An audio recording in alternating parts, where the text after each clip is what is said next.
Good day, everyone. I am Ms. Denise Shine M. Ebora. I'm going to present my research paper entitled School-Wide Implementation of Anti-Bullying Policies and Interventions, Basis for the Promotion of the Culture of Beneficence. Introduction. The problem of bullying is perennial in many schools.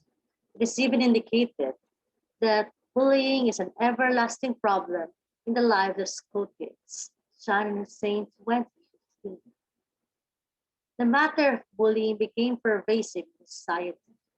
Even before 1970, bullying is seen as an anticipated and tolerable part of a child's school experience. Gregory, 2016. History bullying even goes back as far as 1530s. Donegan, 2012.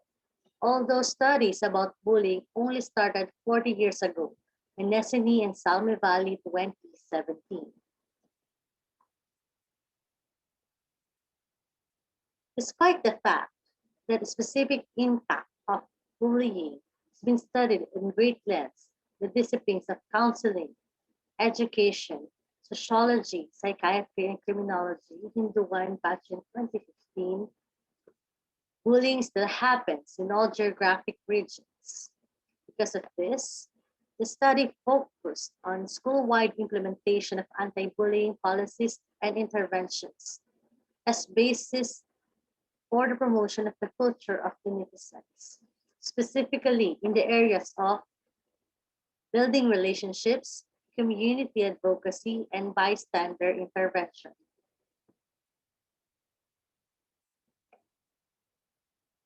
The study sought to answer the following questions. First, what is the extent of the implementation of anti-bullying policies and interventions in terms of physical bullying, verbal bullying, relational bullying, and cyberbullying? Second, what is the perception of the respondents on the level of promotion of the culture of beneficence in terms of building relationships, community advocacy, and bystander intervention? Lastly, is there a significant relationship between the different kinds of bullying and different levels of implementation of school-based anti-bullying policies and interventions in the areas of the promotion of the culture of beneficence in school? The study is a descriptive type of research. The main instrument is a researcher-made questionnaire. This instrument is anchored in the social ecological systems of Uri Bronfenbrenner and beneficence that was mentioned in the study of the Villar 2013. It is validated through the face validation, and internal consistency was tested through Cronbach validity test. Samples were derived using Slobin's formula, and the sampling method that was chosen for the study is stratified random sampling. Using these methods, 312 respondents were obtained out of 1,435 students. Data were analyzed using different statistical treatments, namely weighted mean, weighted average mean, and Pearson correlational test. Findings. For the first problem, the extent of the implementation of school-based anti-bullying policies and interventions in terms of the different types of bullying. For physical bullying, the levels of implementation of school and outside the school are often observed, but the implementation of classroom level or inside the classroom is rarely observed, gaining an overall mean of 2.49. The findings of physical bullying resembles the findings of verbal bullying because the classroom level or inside the classroom level of implementation is also rarely observed, gaining an overall mean of 2.48. On the other hand, relational bullying is different because all levels of implementation are often observed. Inside the classroom level, 2.71. Inside the school, 2.73. outside the school, 2.79. The implementation of school-based anti-bullying policies in terms of cyberbullying differ greatly in the aforementioned types of bullying because it happens in the virtual world. That's why it was not measured in the 3 years. The indicators of cyberbullying or the implementation of school-based anti-bullying policies and interventions in relation to cyberbullying are all often observed, gaining an overall mean of 3.01. For the levels of the promotion and the culture of beneficence, only community advocacy is rarely observed, gaining an overall mean of 2.49, while building relationships and bystander intervention are both often observed. This means that community advocacy is not promoted like building relationships and bystander intervention.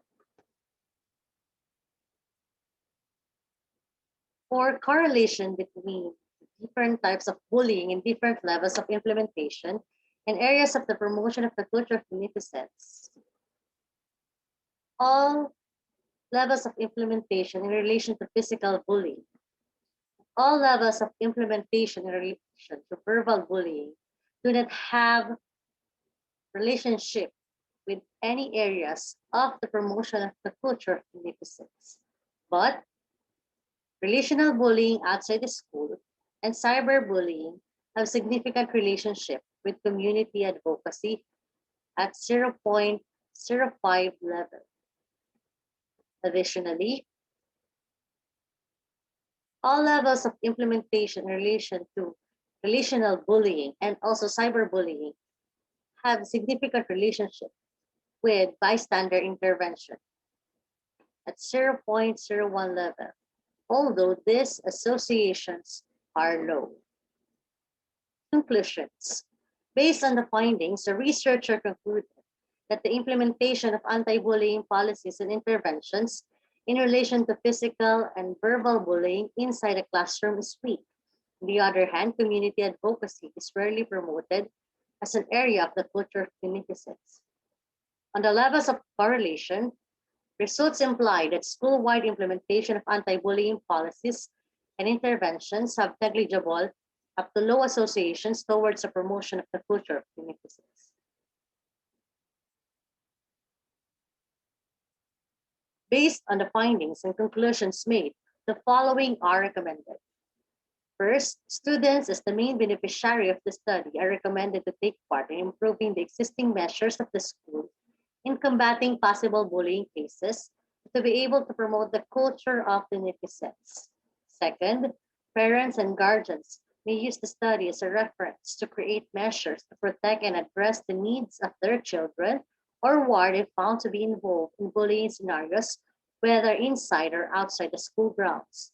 Third, teachers may use the study as a reference to further create interventions that will further address the needs of the students who became involved or at risk of bullying situations. Fourth, school administrators may provide teachers and non-teaching personnel with more trainings and seminars on responding to bullying and to further improve the policies and interventions in school regarding bullying. And lastly, future researchers are recommended to conduct further research on the areas of bullying and promotion of beneficence, since literature in the Philippine settings is lacking in these subjects. That will be the end of my presentation. Thank you, and God bless us all.